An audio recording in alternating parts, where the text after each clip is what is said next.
Subscribe, please.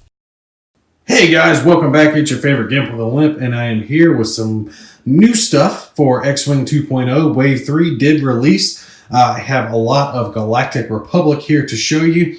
Don't have any of the Separatists because I'm just not investing in that faction as much as I would love to. Actually, some of that stuff looks really cool and really neat.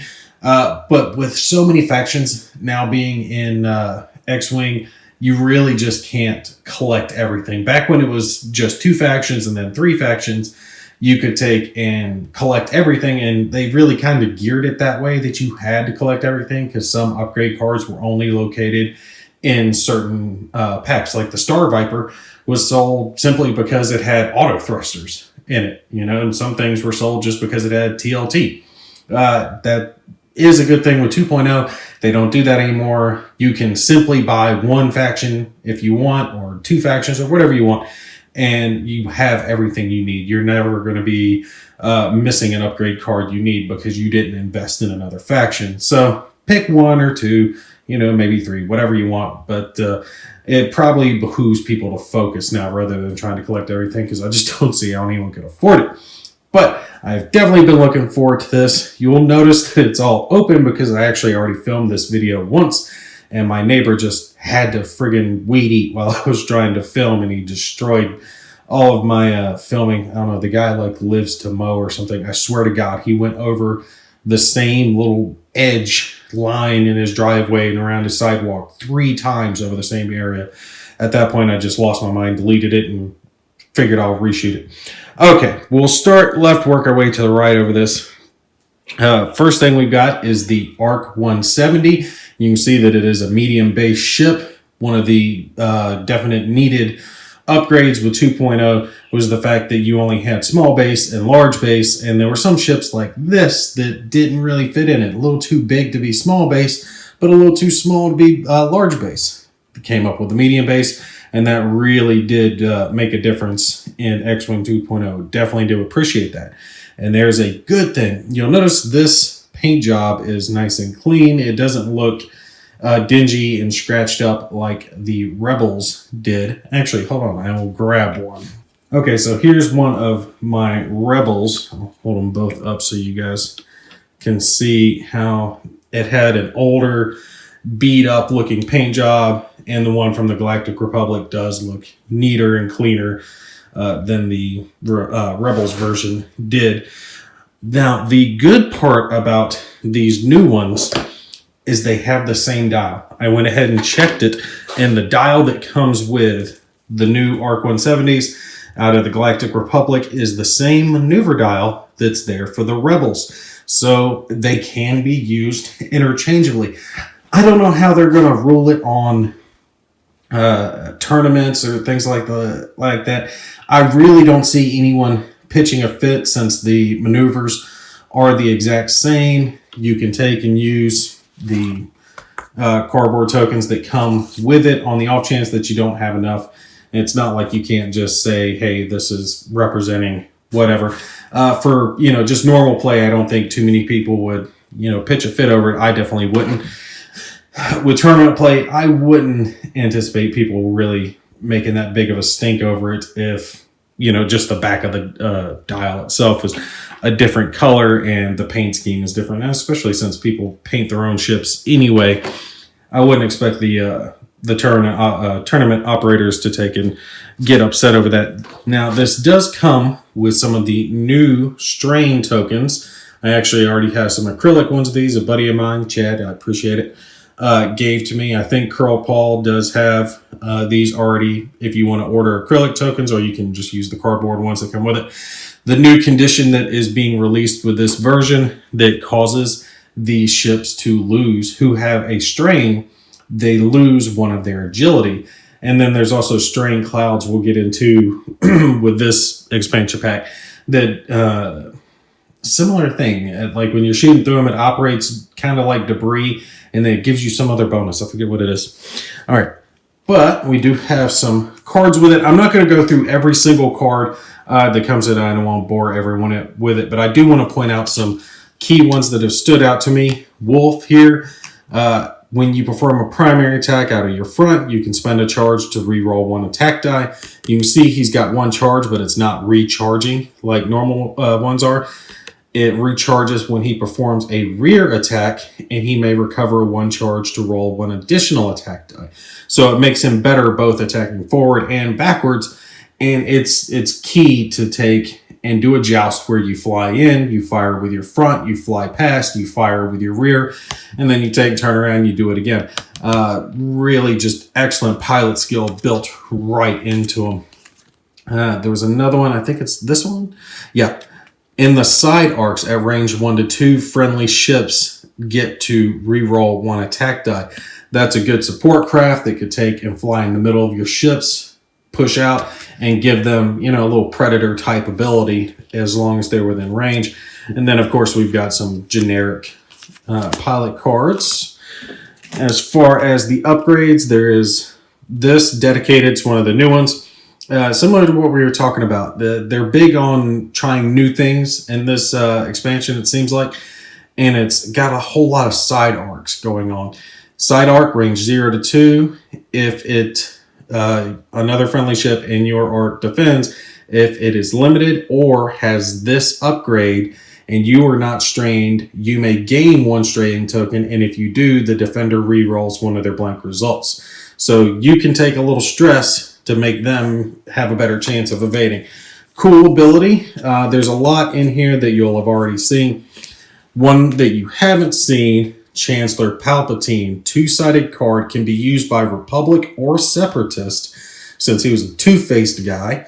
Has a purple skill. That's something new as well, that is used by using force power. That's really cool. This side, you equip the side face up at setup. After you defend, if the attacker is at range 0 to 2, you may spend one force. If you do, the attacker gains one stress token. During the end phase, you may flip this card. Boom! There's Darth Sidious. Same thing, purple coordinate, adds one force. After you perform a purple coordinate action, the ship you coordinated gains one stress token. Then it gains one focus token or recovers one force. But it doesn't say you may flip this card after that. So it looks like you start here, but then once he becomes Darth Sidious, that's it. He's Darth. These we've already seen. This right here, Clone Commander Cody. I see this being used a lot. After you perform an attack that missed or one or more hits or crit results were neutralized, the defender gains one stress token. So basically when you're attacking, this is like the old stress bot of the day, except this is going to be the strain bot who puts out those strain tokens. And if you put this on a high pilot skill that can take and inflict that strain token early in the combat, in the engagement, your lower level pilot skills can fire at the ship while it has the strain token and is rolling less evade dice. And it's cheap. It's only 3 points. I almost see them upgrading the cost on that later on. 7th Fleet Gunner, this is another neat one. When another friendly ship performs primary attack, if the defender is in your firing arc, you may spend one charge. If you do, the attacker rolls one additional die. That's awesome. To the maximum 4, during the system phase, you may gain one disarm token to recover one charge. So, kind of hit or miss. The disarm token is bad, but if you've got a chance to increase one of the attacks, key moment, and then you're not going to be attacking at some point, you can take that disarm, get the charge back, use it again later. Veteran Tail Gunner, that's just awesome as it is. And just a few more droids. Alright, so those are the cards that come with the ARC 170. Before we get into these, I want to show you guys the just basic one, because the yellow one is sold alone. So if you buy just one of the Delta 7s, you just get the yellow and gray version, or you can buy the pack that has 3 ships, 2 of the V-19s, and a Delta 7. Okay? Now, not going to worry too much. Usual stuff that comes with it, tokens, pilot things. The dial, though, is excellent. Let's turn it so 1 is towards the top. Blue banks, white 1 hards, and then the 2s are all good. They've got a 2 sloop that's red, 3s, banks and straight, pretty normal. 4 straight, 4K, 5 straight, 5K. So the thing is maneuverable. These things are absolutely going to be aces on the board. They're going to be that type of aircraft that you've seen previously. And something cool is these things can equip droids, so you can put something, I forget what that droid called, R2, R3, whichever the droid is that's 2 points, that reduces the difficulty of your 1 and 2 speed maneuvers, banks, straights, and hard turns. These things can have a 1 hard that's blue if you equip them with the right ability. That's going to be phenomenal. Just turning in right on top of your opponent, outmaneuvering everybody. I can really see some shenanigans going on with those. And then you can see other tokens. Now, when it comes to the cards, this is one of the things that I'm a little upset about with this. And I get why FFG takes and does this.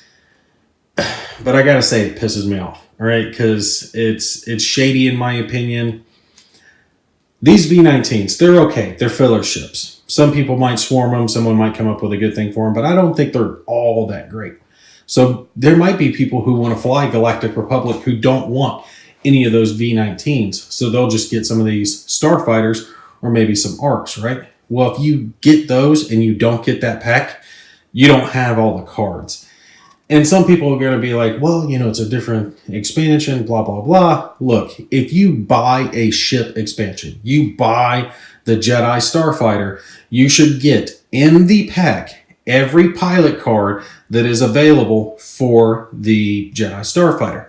Now, yes, they have released expansions later on after a ship has been out for a while, the Aces pack, to try to get a ship to be more relevant. Again, that's different. That is after a ship has already been out for a while. This is not a ship being released where to get everything you need for it, you have to buy 2 different expansions. That is not cool. I don't agree with that. Aces expansions, okay, I'm fine with that. That's something that's... Now, if they were released at the exact same time, then no. I don't consider this like the Aces pack, right? These are just simply 2 expansions. This is Wave 3, and both of them should have all the pilot cards for the Delta 7, right? So if you just wanted to get those and fill out your roster, get a bunch of ships, fine. Because if you just buy this one or just buy this one, you're missing out on Delta 7 pilot cards. And that's ridiculous in my opinion. We are spending enough money on this that they could put those pilot cards in there. And yeah, there's a lot of pilot cards. There's just no reason for them to be divided half and half in each one of these expansions to force people to get the full experience to buy 2 expansions when they don't need it. All right, that's a shady move on FFG's part, and I stand by that. I mean, you guys can put it down in the comments if you disagree with me, but absolutely not. That's just messed up. Anakin Skywalker, pilot skill 6, top dog. This one I'm definitely going to see a lot of play with after you fully execute a maneuver. If there's enemy ship in your forward arc at range 0 to 1 or in your bullseye, you can spend a force token to remove a stress. This ability in the right pilot's hands, and I'm not an ace guy who, kicks ass with aces, but in the right hands, he could really, really do some stuff, do this red maneuver, drop his stress because he's in the right place, and then boom, boom, boom, fuck around, and then all of a sudden he's, behind in range 1 and targeted up and all good to go. Real cool. Plus the fact that Anakin has 3 force, recharging, gives him so much versatility. And while we're talking about it, let's go ahead and show this one upgrade that is key. The Delta 7 has the ability to come in 2 different configurations. Now, this one makes it a lot more expensive. It adds 1 attack, you lose 1 evade, though, and 2 shields, which makes it to where these things, looking at the stat line, would read 3, 2, 3, 3, 3.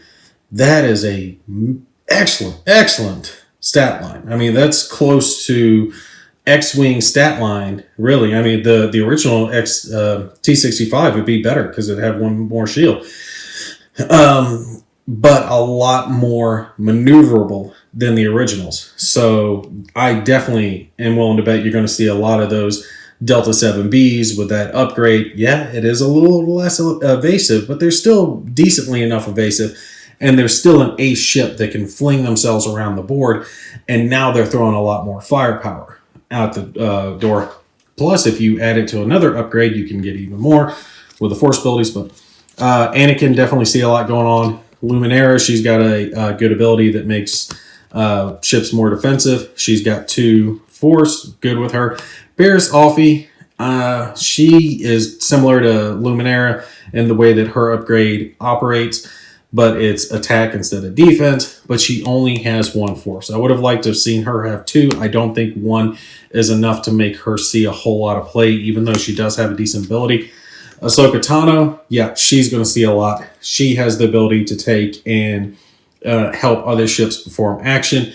Action economy is huge in this game. She spends a force. Friendly ships at range 0 to 1 may perform an action even if it is stressed. Ahsoka is just going to be flinging it across the board with that. And she has 2 force, which is decent. I wouldn't expect her to have 3, but 2 is good enough to definitely make her viable. At a pilot skill of 3, she's not too high. She's where she should be, and her point cost is something like 44 or so. So yeah, I see plenty of lists having Ahsoka in it. She has excellent ability. And then you have a generic Jedi Knight. These things are 39 points, so you could fit 5 of them in a list if you wanted to. I mean, I probably wouldn't. I don't think they're that good without the upgrades. They're not like the 5 A-Wing list that can get out there and tear it up because they have a whole lot of pilot skills throughout the 5, 4, 3s, and then squeeze down to 1, and then they can have some upgrades.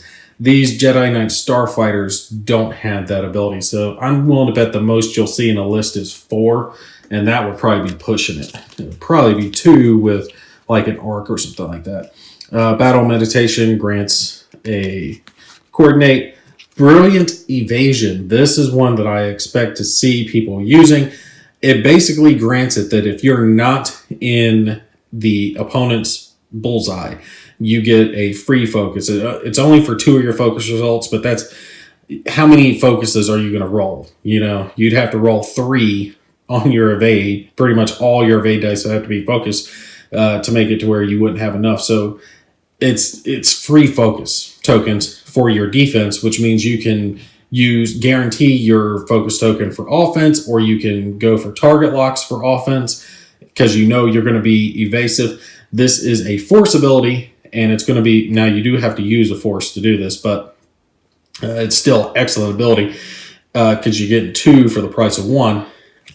So only 6 points for that too. This one is another one that I think will get a lot of use. Calibrated laser targeting does take up both the configuration and the mod slot, but it makes it to where if you bullseye that enemy, you get to add that focus result. And this is spending a few points, right? Remember we were talking earlier, you lose the evasion if you make these things 7B, but if you put that upgrade on it, well, rolling 2 dice and then getting a focus on top of it is almost like rolling your 3 dice. So you're still getting potential 3 hits out there, even though you're keeping your evasion. Now, you don't have the 2 extra shields, but ships with 3 evasion and pilot skills and stuff, you shouldn't be taking that many hits anyway if you're doing it the right way. We talked about that one, and I don't think this one matters. Yeah. All right. So that's the basic cards that come with your Delta 7. Now let's touch on these. You can see the Delta 7 here has a different paint scheme. I do like the fact that they did have different paint schemes from the 2 different packs. That's cool that they did include that. I think this was Mace Windu's paint schemes from the cartoon, if I remember right.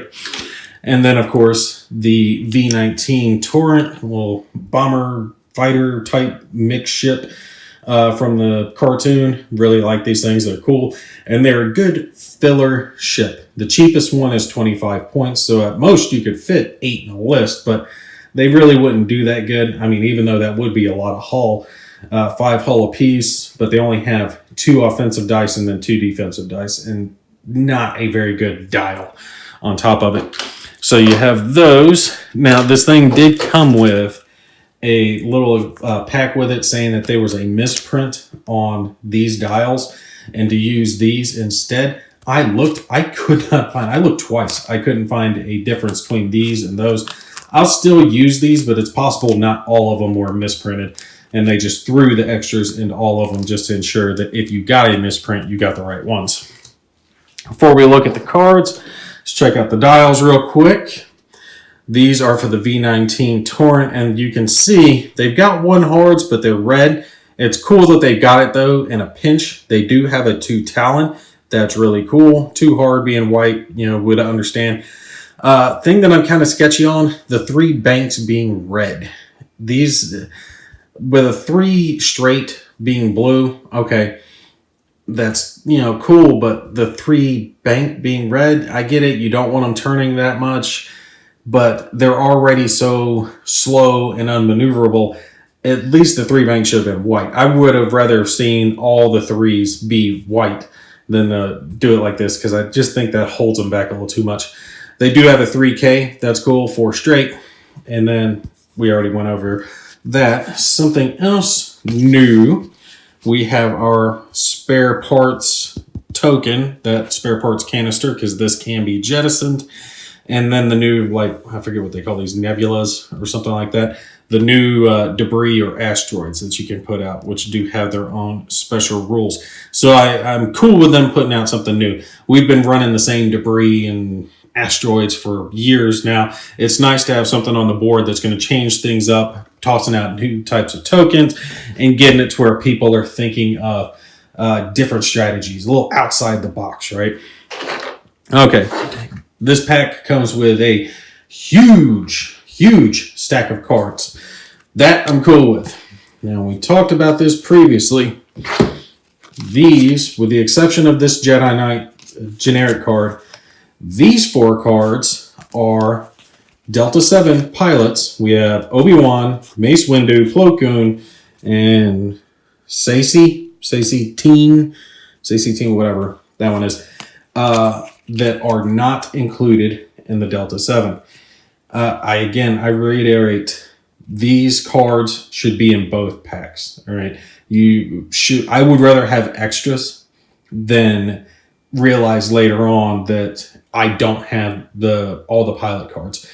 There should not be when something releases. Right, I'm focusing again when it releases, and this all just released. You should be able to buy the single ship and have every pilot available to it. I get it. If they re-release the ship later on with new pilots and new upgrades to get people excited about it again, that's fine.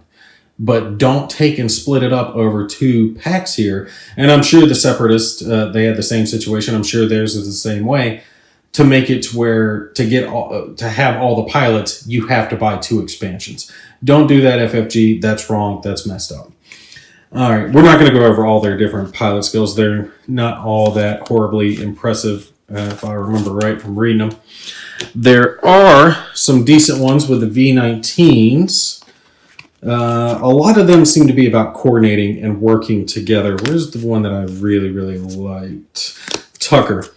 After a friendly ship at range 1 to 2 performs an attack against an enemy ship in your firing arc. And remember, when it's in your arc, it's not indefinite. It's at range 1 to 3. It has to be actually within your arc. You may perform a focus action. That's cool, because if you could do that right, you could take and evade with them each turn and then get that focus with having the friendly range performing the attack, friendly ship at range performing attacks, and get it to where you've got your ship focused and evaded up and keep it on the board longer. Because something I've used ships like this before, the cheaper ones, is just an extra target on the board. Get that cheap ship on the board, and if it spends a round or 2 getting shot up, it's taking fire that your other ships aren't. Sometimes you have 25 points for the cheapest ones of these, the Gold Squadron Troopers. That's a decent price point for these things. That would have been roughly 12 or 13 points back in version 1. Having something like that on the board that can just distract your opponent's attention at 5 hull, more than likely it'll survive 2 turns of direct fire unless it takes some serious hits. And even then, it would have to eat, more than likely the entire opponent's shots. But those are shots that are not going after your more valuable ship. And for 25 points, you really can't beat that. So I really do think these things might see play in that line.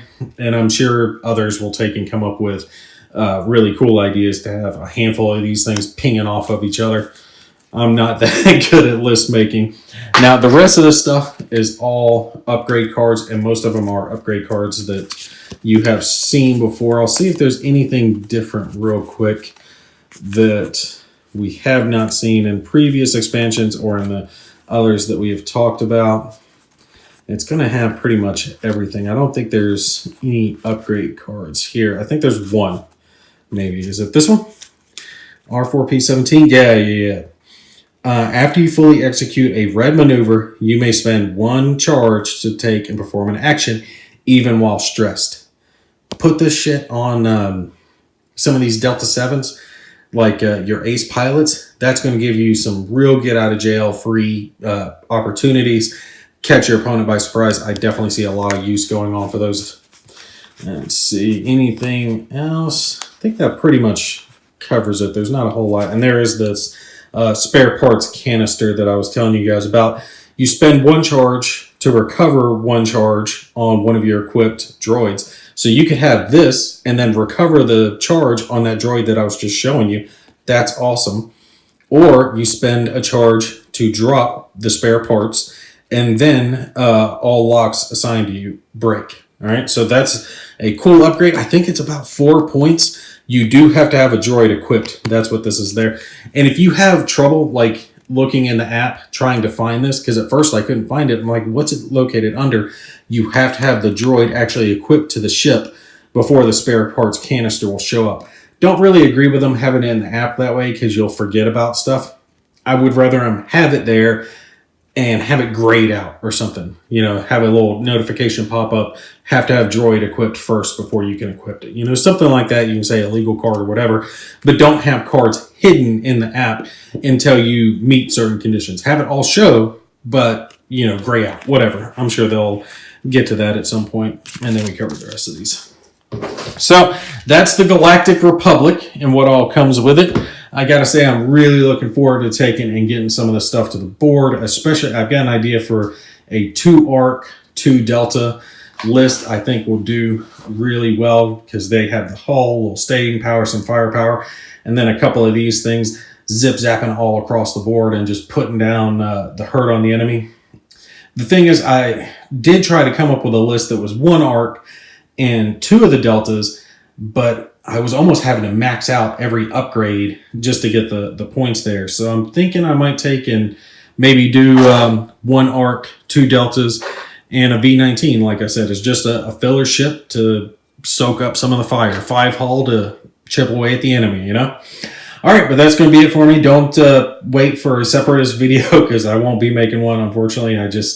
I can't afford it. As much as I would love to get involved with the separatist faction, have to feed the family first. The wife gets mad if I don't want to feed the kids and buy game stuff first. All right, but that's going to be it for me. You guys take care. Oh, before I do get off, I want to say, make sure you guys check out a channel called Harry Nick. I actually saw him the other day. He was covering the Carolina Crates, the Carolina Crate Cup that I competed in. We did really well. And he actually covered my squadron, the TheGimpyGamer squadron, because we placed in the top 4. So he was going over all the different lists and what he liked about them. So I got to see his channel. I thought he did a real good job. Make sure you guys check him out if you're into Xwing. He does really cool videos, and he has a lot more up on Xwing than I do. All right, you guys take care. I'll catch you in the next one.